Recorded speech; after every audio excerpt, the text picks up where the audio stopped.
this is Terri Reynolds, and I'm back with the Deuce is Wild. And today I want to talk about the two questions that I'm getting the most about Alabama's second congressional district race.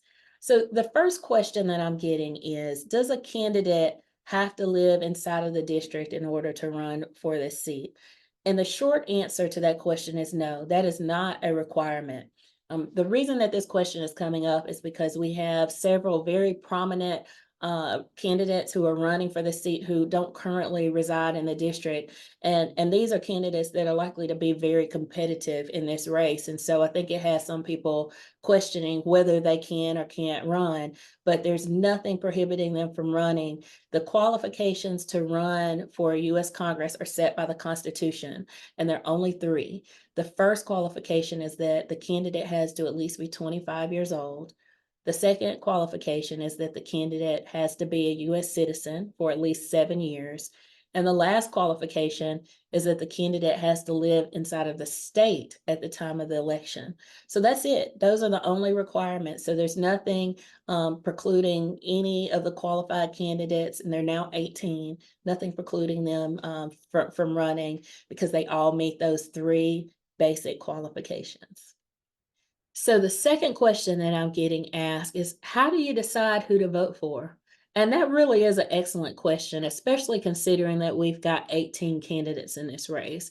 So, we're used to voting for city council and county commission and state house representatives and our representatives in DC. But the questions that we ask each of those groups are going to be different, right? Because they have different functions in our government system. And so for me, when I'm thinking about who do I want to vote for to represent me in DC, there are three central questions or things that I'm going to be looking at. The first thing is just where do they stand on the issues, and do their core beliefs about the big federal issues, do they align with my core beliefs? So some of those big issues are government spending. How do you feel about how DC is functioning right now? What would you do to change it or fix it?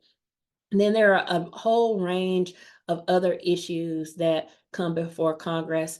And the truth is, what's important is probably going to vary based on where you are in the district.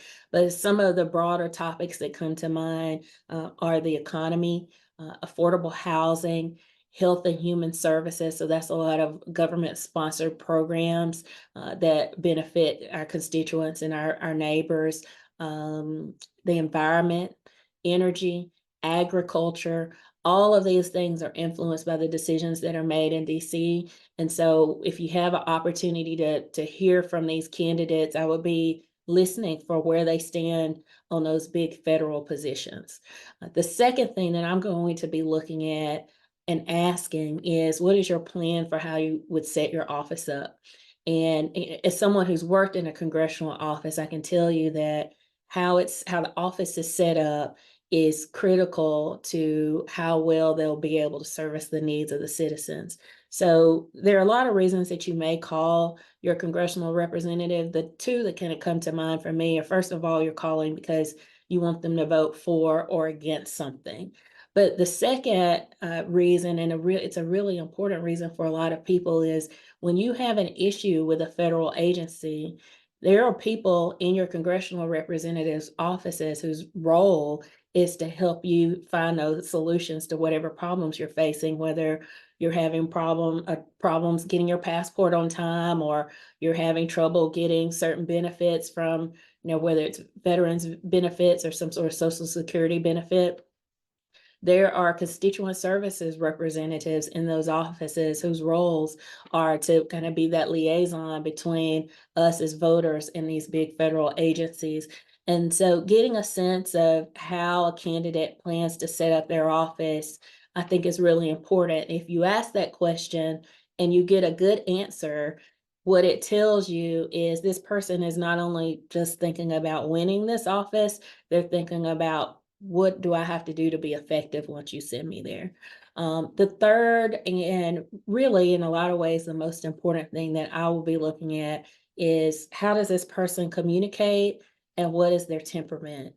because at the end of the day, you want to send somebody to DC who can get things done and bring resources back to the district. We're sending one person up there to represent our needs, and they're going to be one of 300 or 435.